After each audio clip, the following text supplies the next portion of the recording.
శ్రీ గురుభ్యో నమః. వ్యాస విరచిత శ్రీమద్ భాగవతంలో దశమ స్కందంలో నేడు మనం 18వ అధ్యాయం ప్రవచించుకుంటున్నాం. నేడు మనం చెప్పుకోబోయేటువంటి అంశం ప్రలంబాసురుని యొక్క వధ. బలరాముడు ఏ విధంగా అసురుణ్ణి సంహరించాడు అనేటువంటిది నేడు చెప్పుకోబోయే అధ్యాయం.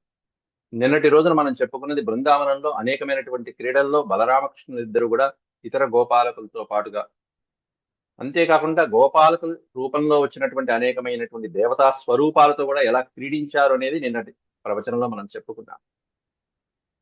వాళ్ళ మధ్యలో ప్రలంబాసురుడు ఒక గోప బాలకుల్లాగా చక్కగా అదే వేషంలో అనేకమైనటువంటి పుష్పాలతోనూ అలాగే లతలతోనూ అలంకరించుకొని చక్కగా నామాలు పెట్టుకొని అలాగే పీతాంబరాలు వేసుకుని గోపాలకుల్లాగానే చక్కగా వాళ్ళందరిలో కలిసిపోయాడు అసురుడు కాస్త. ఈ అసురుని గుర్తించి శ్రీకృష్ణ పరమాత్ముడు బలరాముడికి సూచించడం జరిగింది. ఆ బలరాముడు ఇతన్ని సంహరించాలి. అయితే నేడు చెప్తున్నటువంటి అంశంలో ఇంకో ముఖ్యమైన కీలకమైన అంశం ఏంటంటే, ప్రలంబాసురుడి యొక్క వేగానికి అసురుడు చూపించినటువంటి ఈ హఠాత్ పరిణామానికి బలరాముడు భయపడినటువంటి సన్నివేశం ఒకటి కలిగింది. ఆ బలరాముడే భయపడినటువంటి సన్నివేశాన్ని ఇక్కడ వ్యాసుల వారు చక్కగా వర్ణించడం జరిగింది. అలా ఎందుకు జరిగింది, దానికి నివారణోపాయాలు ఏమిటి అనేటువంటిది మనం దానికోసం వేరే ఇతర పురాణాల్లోంచి కూడా ముఖ్యమైనటువంటి సమాచారం ఇందులో చెప్పవలసింది మనం నేడు ప్రస్తావించుకున్నాం. ముందుగా భగవత్ స్మరణ చేసుకుని ప్రవచనం ప్రారంభించుకుందాం.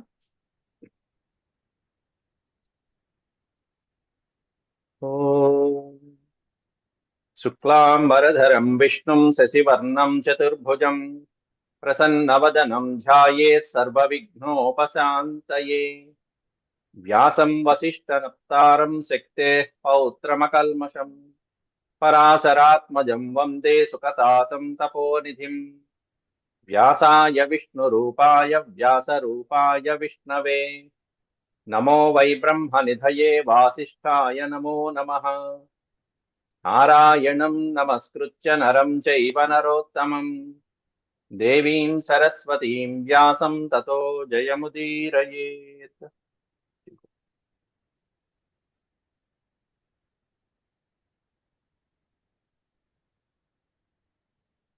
18వ అధ్యాయంలో మనం ఇప్పటి వరకు 20 శ్లోకాలు చెప్పుకోవడం జరిగింది.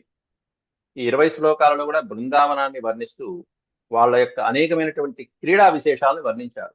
ఎన్నో రకాలైనటువంటి క్రీడలు. ఈనాడు మనం ఆడినటువంటి ఆటలన్నిటికీ కూడా మూలం ఏమిటి అంటే ఇదిగో ఇట్లాంటి ఆటలే. అత్యద్భుతమైనటువంటి గ్రామాలలో ఆడుకునేటువంటి ఆటలు. తర్వాత 21వ శ్లోకంలో చెప్తున్నారు ఏమిటి ఆ క్రీడల్లో అంతరార్థం. ఎప్పుడైతే ప్రలంబాసుడు ఇలా గోపాలకుల్లో చేరాడు అనేటువంటి విషయం తెలుసుకున్నాడు, శ్రీకృష్ణ పరమాత్ముడు అందరినీ ఆహ్వానించాడు. ఇప్పుడు మనం ఒక ఆట ఆడుకుందాం. ఏమిటి అంటే, ఈ ఆటలో ఓడిపోయినటువంటి వాళ్ళు గెలిచినటువంటి వాళ్ళని వాళ్ళ భుజాల మీద ఎక్కించుకుని ఒక నిర్దిష్టమైనటువంటి లక్ష్యం పెట్టుకుని ఆ లక్ష్యం వరకు మోసుకు వెళ్ళాలి. ఇది ఆట. అయితే ఈ ఆటలో బలరాముడు శ్రీకృష్ణుడు 2 జట్లుగా విడిపోయారు. ఉన్నటువంటి గోపాలకులందరూ ఇంతమంది కూడా కొంతమంది కృష్ణుడి పక్షాన చేరారు, కొంతమంది బలరాముడి పక్షాన చేరారు. ఇవి పూర్వపాఠంలో నిన్నటి ప్రస్తావించుకున్నది. ఇప్పుడు ఆచేరుర్వివిధా క్రీడా వాక్యవాహక లక్షణా యత్రారోహంతి జేతారో వహంతి చ పరాజితా. యత్ర ఆరోహంతి జేతారో వహంతి చ పరాజిత. పరాజిత అంటే ఓడిపోయినటువంటి వాడు. ఈ ఆటలో కృష్ణుడు పెట్టినటువంటి ఈ కండిషన్ ఏమిటి? ఓడిపోయినటువంటి వాళ్ళు వహంతి, జేతారో వహంతి, గెలిచినటువంటి వాళ్ళని మోసుకుంటూ రావాలి. ఆ చేరుర్వివిధా క్రీడా, ఈ విధంగా వివిధమైనటువంటి క్రీడలు, దాదాపు 20 రకాలైనటువంటి క్రీడలు చెప్పారు. అనేకమైనటువంటి పక్షుల జంతువుల అనుకరణాలు చెప్పారు. అలాగే ఫలాలతో ఏ విధంగా క్రీడించారో చెప్పారు. అంతేకాకుండా దేవతలు దిగి వచ్చి ఆడుకున్నారని చెప్పారు గోపాలకుల రూపంలో. ఆ చేరుర్వివిధా క్రీడా వాక్యవాహక లక్షణా. ఎటువంటి ఆటలు? అందులో వాక్య వాహక లక్షణా. ఇంకా చెప్పాలంటే ఒంగున్నటువంటి వాళ్ళ మించి దూకటము, అలాగే ఓ బంతి పెట్టి కొట్టడం, ఓ లక్ష్యం పెట్టుకుని బంతి పెట్టి కొట్టడం, అలాగే అంటుకునే ఆటలు ఇట్లాంటివన్నీ.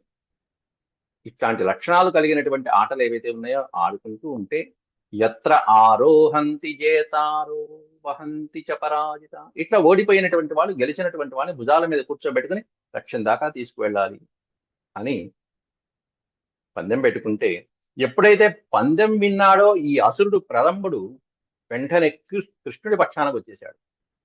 చాలా తెలివిగా చాలా తెలివిగా ఆలోచించుకుని కృష్ణుడి పక్షానికి వచ్చేశాడు. ఎందుకని అంటే అంతకుముందు శ్రీకృష్ణ పరమాత్ముడి యొక్క బలం ఎట్లాంటిదో, ఆయన యొక్క ప్రభావం ఎలాంటిదో బాగా తెలుసుకుని వచ్చాడు ప్రలంబుడు. చాలా తెలివైనటువంటి వాడిగా వచ్చాడు. కాబట్టి కృష్ణుడి పక్షాన ఉంటే ఒకవేళ ఇటు గనక ఓడిపోయాను అంటే బలరాముడిని ఎక్కించుకోవచ్చు. అదే బలరాముడి పక్షాన ఉండి ఓడిపోయానంటే కృష్ణుణ్ణి ఎక్కించుకుంటే నా పరిస్థితి ఎలా అవుతుందో నాకు బాగా తెలుసు. అది ముందు ముందు శ్లోకాలలో వ్యాసుల వారే చెప్పారు, తర్వాత వస్తున్నారు. అందువలన ఇరుపక్షాలుగా చేరిపోయి ప్రలంబుడు మాత్రం కృష్ణుడి పక్షంలో వచ్చాడు. వహంతో వాహ్యమానాశ్చ చారయంతశ్చ గోధనం భాండీరకం నామవటం జగ్ముః కృష్ణ పురోగమా.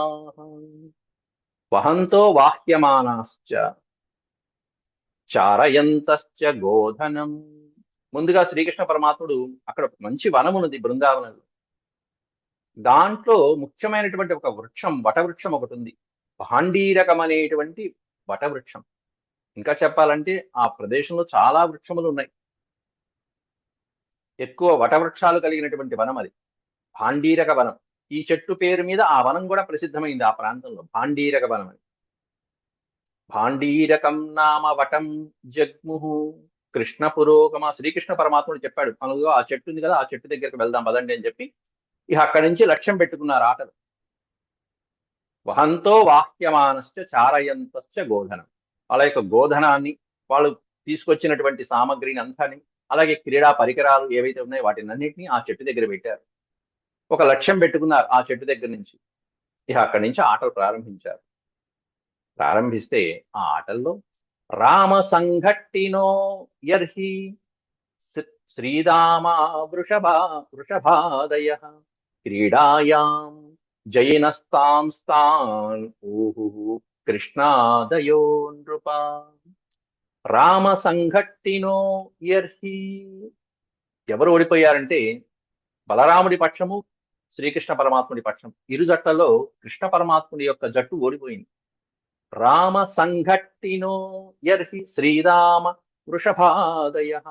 ఈ రాముడి పక్షంలో, బలరాముడి పక్షంలో ఎవరున్నారే అంటే శ్రీరాముడు, వృషభుడు మొదలైనటువంటి వాళ్ళు ఉన్నారు. శ్రీరామ వృషభాదయ, రామ సంఘట్టిన అంటే రాముడి జట్టులో ఉన్నటువంటి వాళ్ళు. క్రీడాయాం జయినస్తాంస్తాన్ ఊహు కృష్ణాదయో నృప. నృప అనేటువంటి సంబోధన ఇక్కడ ఎవరయ్యా అంటే పరీక్షిత్ మహారాజుకి ఈ సుఖ యోగేంద్రుల వారు చెప్తున్నారు. ఇక్కడ ఎవరైతే ఓడిపోయారో కృష్ణుడి పక్షం వాళ్ళు, ఓడిపోయినటువంటి ఈ పక్షం వాళ్ళు, అటు పక్కన బలరాముడి పక్షంలో ఉన్నటువంటి శ్రీరాముడు, వృషభుడు మొదలైనటువంటి వాళ్ళని, బలరాముడిని వాళ్ళని భుజాల మీద ఎక్కించుకోవాల్సిన పరిస్థితి వచ్చింది. కృష్ణుడు ఓడిపోవడం ఏమిటి అసలు? కృష్ణుడి పక్షం ఓడిపోవడం ఏమిటి? కృష్ణుడు ఉన్నప్పుడు ఓడిపోతాడా? ఎందుకనంటే అటు పక్కన బలరాముడు అటున్నాడు, కృష్ణుడి పక్షంలో అసురుడు చేరాడు. ఇక్కడ నిన్న మనం చెప్పుకున్నాం, అంతమంది గోపాలకుల్లో కొత్తగా వచ్చినటువంటి పిల్లవాడు ప్రలంబుడు అనేటువంటి అసురుడు వస్తే శ్రీకృష్ణ పరమాత్ముడికి తెలియదా? ఎందుకు తెలియదు? తెలుసు కాబట్టే, ఏం కొత్తగా వచ్చావు, ఏంటి, ఎక్కడ వాడివి, ఏమిటి అనే వివరాలు కూడా అడగకుండా అతన్ని సంహరించాలనేటువంటి ఉద్దేశంతోనే శ్రీకృష్ణ పరమాత్ముడు ఏమి నీ పేరేమిటి, ప్రలంబుడు, అదా మన ఇద్దరం జట్టు అంటూ ఆటలలో తాగేశాడు. ఎక్కువ అనుమానం రాకుండా తీసుకొచ్చేశాడు. క్రీడాయాం జయినస్తాంస్తాన్ ఊహు కృష్ణాదయో నృప. పరీక్షిత్ మహారాజ్ చెప్తుంది. కాబట్టి ఇట్లా కృష్ణ పరమాత్ముడి యొక్క జట్టులో ఓడిపోయినటువంటి వాళ్ళు ఎవరైతే ఉన్నారో వాళ్ళందరూ ఉవాహ కృష్ణో భగవాన్ శ్రీరామానం పరాజిత. భగవాన్ కృష్ణ పరాజిత.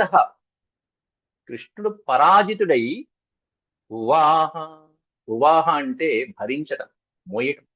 ఉవాహ కృష్ణో భగవాన్ శ్రీదామానం పరాజితః వృషభం భద్రసేనస్తు ప్రలంబో రోహిణీ సుతం.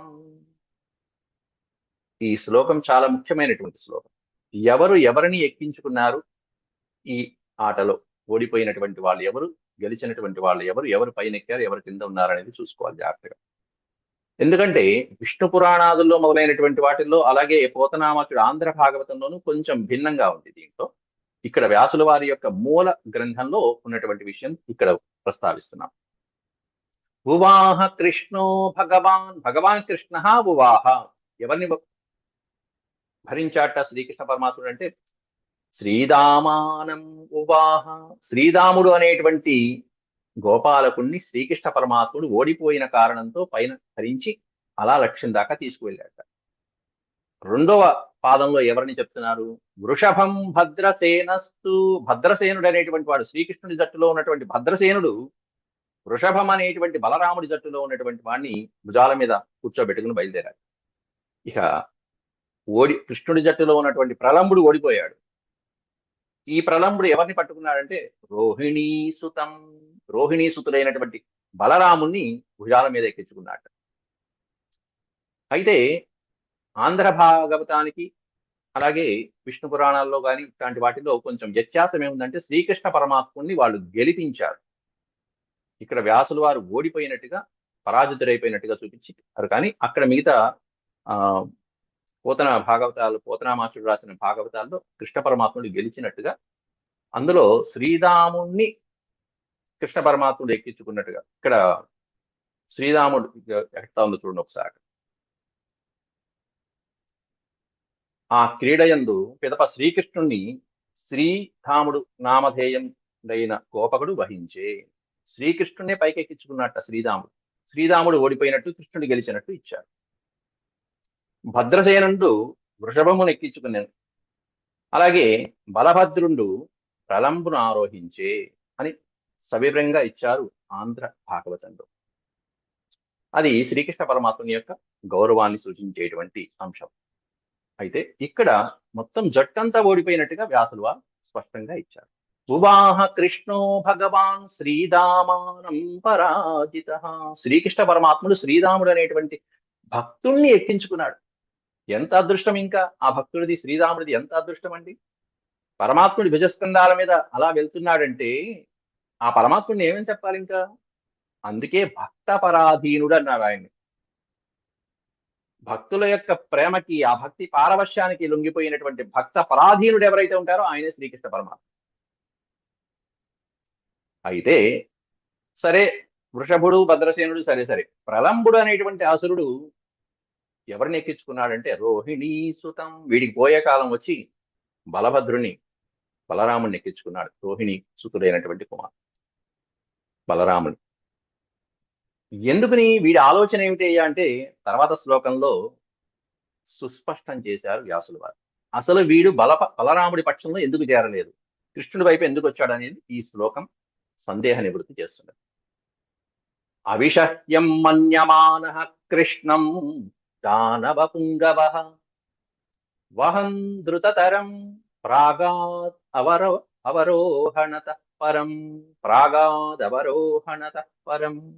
దానవ పుంగవుడు అయినటువంటి ఈ ప్రలంబుడు అసురుడు కృష్ణం అవిషహ్యం మన్యమానః, అవిషహ్యం, కృష్ణుణ్ణి నేను భరించలేను అని నిశ్చయానికి వచ్చేసాట. మన్యమానః అంటే భావించుట.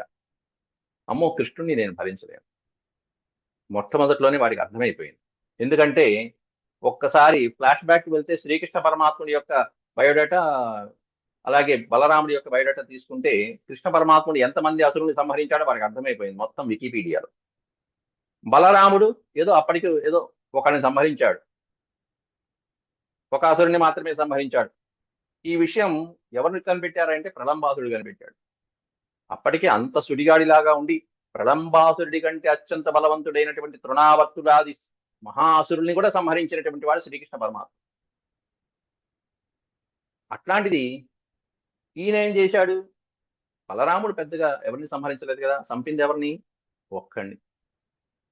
కాబట్టి ఇబ్బంది ఏం లేదు. కాబట్టి ఇటు పక్కన కృష్ణుడి పక్షాన ఉంటే ఓడిపోతే అప్పుడు బలరాముడిని గనక మనం సంహరించేటువంటి ఉపాయం చేసేయచ్చు. బలరాముడు ఇద్దరిలో ఒకళ్ళని సంహరించినా కూడా మనం అనుకున్న కార్యం నెరవేర్చవచ్చు అనేటువంటి ఉద్దేశంలో వచ్చాడు. అందువల్ల ముందే అనుకుంటున్నాడు. అవిషహ్యం మన్యమాన కృష్ణం దానవపుంగవ వహం ధృతతరం ప్రాగాత్ అవరోహణత పరం. వహం ధృతతరం ప్రాగాత్. ఆ బలరాముణ్ణి ఎక్కించుకుని ఏం చేస్తున్నాడు? వహం ధృతతరం, వెంటనే ఇక వేగంగా పరిగెడుతున్నాడు, వెళ్తున్నాడు. ఆ లక్ష్యం దాకా వెళ్తున్నాడు. వాళ్ళు ఒక చెట్టు లక్ష్యం పెట్టుకున్నారు. ఆ లక్ష్యాన్ని దాటుకుని వెళ్ళిపోతున్నాడు బలరాముణ్ణి ఎక్కించుకుని ఈ అసురుడు. ప్రాగాత్ అలా వెళ్ళిపోతున్నాడు. ప్రాగాత్ అవరోహణత పరం. అవరోహణత పరం, అలా ఎక్కించుకుని లక్ష్యం దగ్గర దింపకుండానే బలరాముని అలా పరం అంటే దాటి వెళ్ళిపోయాడు. అలా వెళ్ళిపోతుంటే అంటే భాండీరకం అనేటువంటి మహావృక్షం ఏదైతే ఉందో ఆ వృక్షాన్ని దాటి వెళ్ళిపోయాడు. అందులో ఇక ఈ అసురుడి యొక్క ఆకారం ఎలా ఉంది అనేటువంటిది వర్ణిస్తూ వెళ్తున్నటువంటి సందర్భంలో అలా వెళ్తూ అలా మెల్లగా ఆకాశంలోకి లేచాడు. తన ఆకారాన్ని పెంచాడు. పెంచినటువంటి ఆకారము, వాడి యొక్క అలంకారాలు అవన్నీ 2 శ్లోకాల్లో వర్ణిస్తున్నారు ఇక్కడ అసురుణ్ణి. ఎప్పుడు కూడా ఈ ప్రతినాయకుడు, అసురులు మొదలైనటువంటి వాళ్ళని ఎక్కువగా వర్ణిస్తారు. ఎట్లా ఉన్నాడు? అంత భయంకరంగా ఉన్నాడు. అంత భయంకరమైనటువంటి అసురుణ్ణే చంపాడంటే అప్పుడు నాయకుడి యొక్క గుణాలు ఇంకాస్త వృద్ధి చెందుతాయి. అందువలన ఇట్లాంటి ప్రతినాయకులైనటువంటి వాళ్ళు ఎప్పుడైనా కావ్యాల్లో వచ్చినప్పుడు కవులు ఎప్పుడు కూడా వాళ్ళ గురించి కొంత వర్ణించడం జరుగుతుంది. మనకి సినిమాల్లో కూడా చూడండి, ఒకసారి విలని అతి క్రూరంగా చూపిస్తూ ఉంటారు.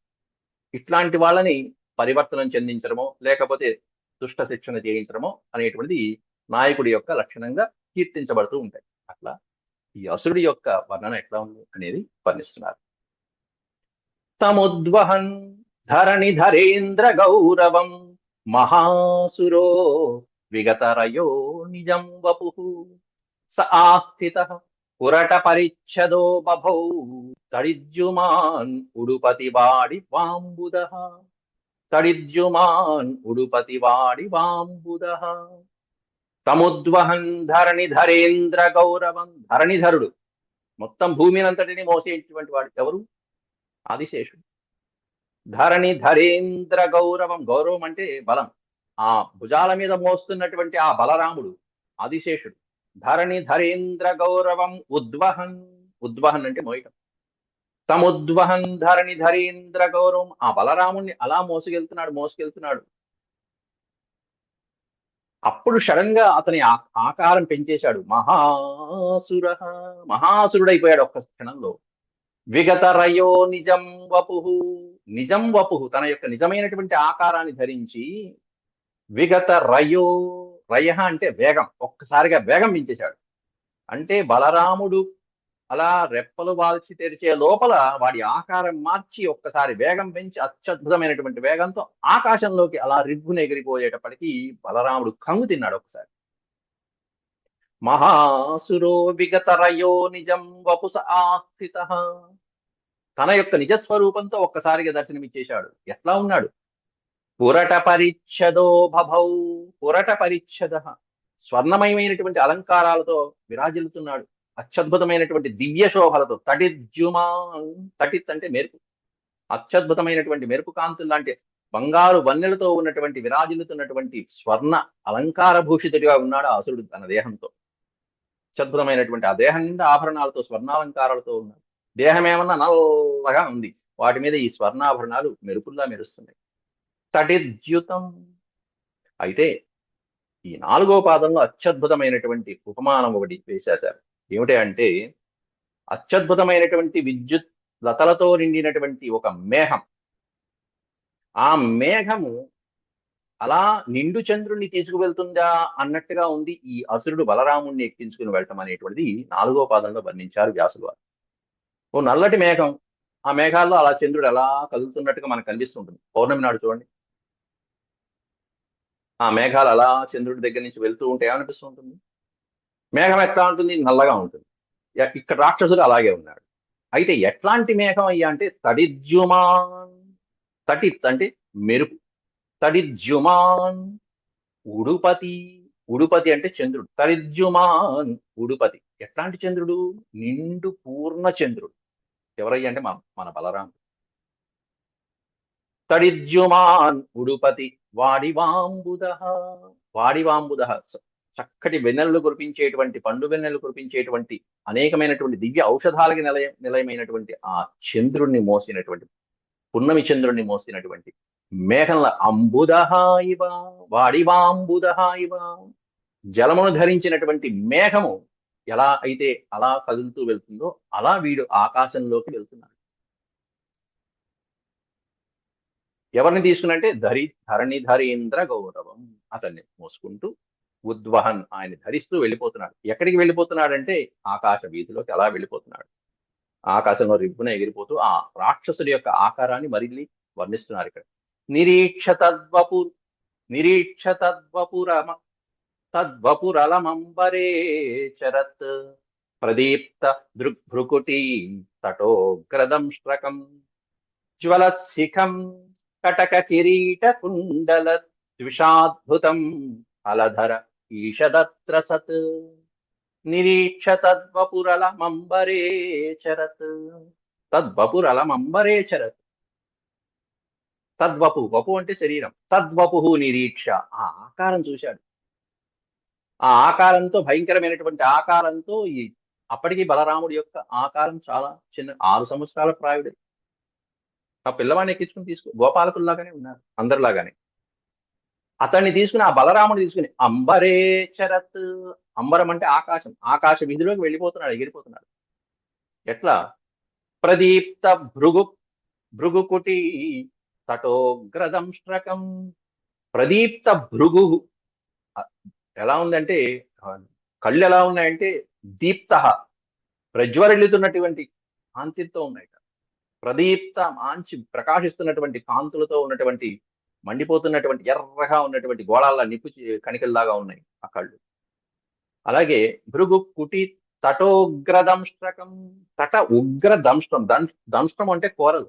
ఈ అసురుడికి కోరలు ఉన్నాయి, ఉగ్రమైనటువంటి దంష్ట్రములు, బాగా పదునైనటువంటి కూరలు, పెద్ద పెద్ద కూరలు ఎంతవరకు ఉన్నాయంటే అవి ఈ భృకుటి కనుబొమ్మల దాకా ఉన్నటువంటి కూరలతో ఉన్నట్టు, పెద్ద పెద్ద అటు ఇటు 2 కూరలతో. అంతేకాకుండా అతని యొక్క శిఖలు జ్వలత్శిఖం. ఆ ముంగురులు, ఆ రాక్షసుడి యొక్క వెంట్రుకలు, శిరోజాలాలు ఎలా ఉన్నాయంటే జ్వలత్శిఖం, అగ్నుల్లాగా మండేటువంటి రాగి తీగల్లాగా ఉన్నాయి. ఎర్రగా ఉన్నటువంటి శిఖలు, అగ్నిశిఖలు పోలినట్టుగా ఉన్నాయి. జ్వలత్శిఖం, మండుతున్నటువంటి శిఖల్లాగా ఉన్నాయట ఆ వెంట్రుకలు. కటక కిరీట కుండలత్. కటక కిరీట కుండలత్. అంతేకాకుండా అత్యద్భుతమైనటువంటి కిరీట కుండలము, ప్రకాశించేటువంటి సూర్య కిరణాలతో ప్రకాశించేటువంటి సూర్యుడిలాగా భాషించేటువంటి కిరీటాన్ని, కుండలాన్ని ధరించి త్విషాద్భుతం ఫలధర ఈషదత్ర సత్. అట్లా అద్భుతమైనటువంటి త్విష అంటే కాంతి, అద్భుతమైనటువంటి కాంతితో ప్రకాశిస్తూ, చూస్తే నల్లగా ఉన్నాడు మేఘంలాగా, ఆకారం చూస్తే, నగలు అలంకారాలు చూస్తే ఈ విధంగా ఉన్నాయి, ఆ కళ్ళు చూస్తే భయంకరంగా, కూరలు చూస్తే ఈ విధమైనటువంటి వికృత ఆకారాన్ని ఒక్కసారిగా చూసేటప్పటికీ హలధర, హలమును ఆయుధంగా కలిగిన వాడు హలధరుడు. అంటే నాగలని ఆయుధంగా కలిగినటువంటి వాడు బలరాముడు. హలధర ఈషద త్రసత్. త్రసత్ అంటే కంగారు పట్టం, భయపట్టం. ఎంత కంగారు పడ్డాడు అనేది పక్కన పెట్టారు. ఈషత్, కొంచెం భయపడ్డాట హలధరుడైనటువంటి బలరాముడు. బలరాముడికే కాస్త భయం కలిగింది అంటే ఈ అసురుడు చూడండి. అట్లా బలరాముడు భయపడినటువంటి ఘటన ఇదిగో మహాభాగవతం, శ్రీమద్ భాగవతంలో ఇక్కడ కలిగింది. భయం ఉన్నది అంటే, భయం కలిగింది అంటే పరిస్థితి ఎలా ఉంటుంది చెప్పక్కల్లా. ఆ భయానికి ఇక మనకి బుద్ధి పనిచేయదు, స్మృతి అనేటువంటిది ఉండదు. ఏం జరిగింది, ఏం జరగలేదు అనేటువంటివి ఏమి మనం చెప్పలేము. అట్లాంటి సందర్భంలో అనేకమైనటువంటి అవాంతరాలు కలుగుతూ ఉంటాయి. అందుకే భగవద్గీతలో కూడా మనకి చెప్పారు 2వ అధ్యాయంలో, స్మృతి భ్రంశాత్ బుద్ధినాశో, మీకు తెలిసిందే, బుద్ధినాశాత్ ప్రణశ్యతి. ఈ స్మృతి భ్రంశం అయిపోతుంది ఒక్కోసారి కంగారుగా చేసేటువంటి పనుల్లో. భయం కలిగిన, ఈ కంగారు కలిగిన, క్రోధాద్భవతి సమ్మోహ, సమ్మోహాత్ స్మృతి విభ్రమః స్మృతిభ్రంశాత్ బుద్ధినాశో బుద్ధినాశాత్ ప్రణశ్యతి. ద్వితీయ అధ్యాయంలో వస్తుంది మనకి ఈ శ్లోకం శ్రీమద్ భగవద్గీత. కాబట్టి ఆయన భయపడటం జరిగింది. ఆ భయంతో జరిగింది ఏమిటంటే తర్వాత శ్లోకంలో వస్తున్నది స్మృతి భ్రంశం కలిగింది. మరుక్షణంలో మళ్ళీ గుర్తు చేసుకున్నాడని చెప్పి ఈ శ్లోకంలో ఇచ్చారు తర్వాత శ్లోకంలో. కానీ అథాగత స్మృతిరభయో రిపుంబలో విహాయ సార్థమివ హరంతమాత్మనః రుషా హరన్ శిరసి దృఢేన ముష్టినా సురాధిపో గిరిమివ వజ్రరంహసా. ఒక్క పిడిగుద్దుతో బలరాముడు ఆ అసురుణ్ణి సంహరించినట్టుగా ఈ శ్లోకంలో వర్ణించాడు. దృఢేన ముష్టినా, ముష్టి అంటే పిడికిడి. ఆ రెండు చేతులు ఒక్కసారి ఇట్లా కలిపేసి, ఆ ఒక చేతితో కాదు రెండు చేతులు ఇలా కలిపి ఒక్కసారిగా పిడిగుద్దు గుద్దితే దృఢమైనటువంటి ఒక్క దెబ్బ వాడి శిరస్సు మీద పెడితే కపాల మోక్షం కలిగింది వాడి అని చెప్తున్నారు ఈ శ్లోకంలో. అధా ఆగత, అధా ప్లస్ ఇక్కడ గత స్మృతి అని మాత్రమే మీకు కనిపిస్తుంది. గత స్మృతి అంటే స్మృతి పోవటం, స్మృతి భ్రంశమైపోవటం. కానీ మధ్యలో సంధి జరిగింది ఆ రెండు అక్షరాల మధ్యలో. అథా ప్లస్ ఆగత స్మృతి. ఆగత స్మృతి అంటే తిరిగి వచ్చినటువంటి స్మృతి అన్నారు. అంటే మళ్ళీ ఒక్కసారి స్మరించుకున్నాడు. ఏం పోయింది తిరిగి రావటానికి ఏమిటంటే స్మృతి, బుద్ధి. ఏదో మర్చిపోయాడు. ఏం మర్చిపోయాడు అనేది చెప్పలా ఇక్కడ. ఇది సస్పెన్స్. ఇట్లాంటి సస్పెన్స్లు మనం కావాలంటే మళ్ళీ వీటికి మూలమైనటువంటి ఆధారమైనటువంటి హరివంశమో విష్ణు పురాణమో ఇవన్నీ వెతుక్కోవాలి.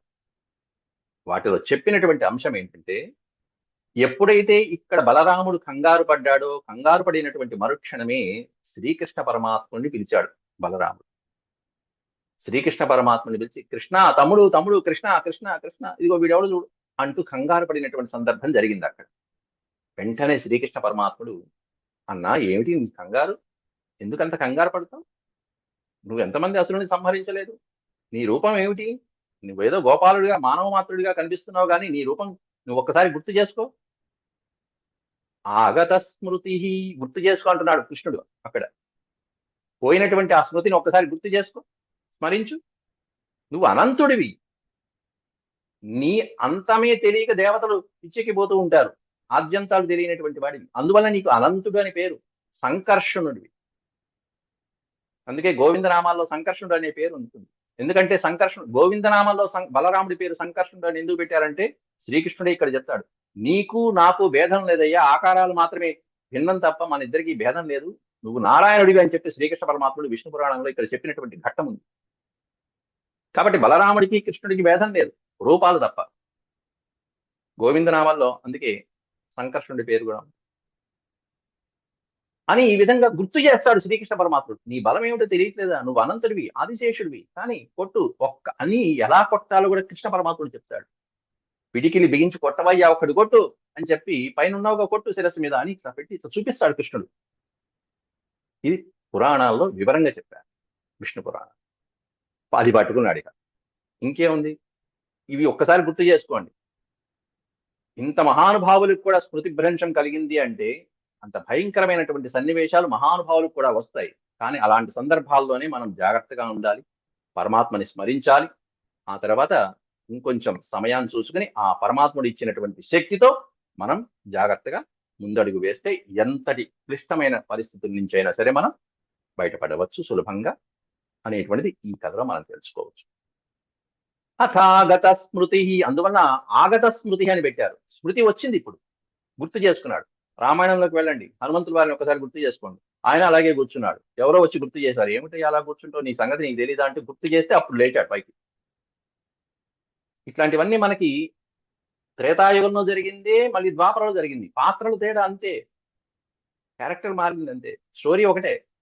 అథాగత స్మృతి ప్రభయో రిపుంబల, ఆ శత్రువుని ఒక్కసారి ఇక ఏం చేయాలో ఆలోచించుకుని బలరాముడు విహాయ సార్థమివ హరంతమాత్మనః, తనని హరించి తీసుకువెళ్తున్నటువంటి ఆ ఆకాశ వీధిలో అలా తీసుకువెళ్తున్నటువంటి ఆ శత్రువుని రుషా హనత్ శిరసి, రుష అంటే కోపంతో ఒక్కసారిగా శిరసి మాడు మీద వాడి నెత్తి మీద కపాల మోక్షం ఆ రంధ్రం ఒక్కసారి చిట్లిపోయేటువంటి విధంగా దృఢేన ముష్టిన మంచి పిడికిలతో బిగించి 2 చేతులతో ఒక్క కొట్టుడు కొడితే ఎవరు సురాధిపో గిరిమివ వజ్రరంహస అని ఒక ఉపమానం పెట్టారు.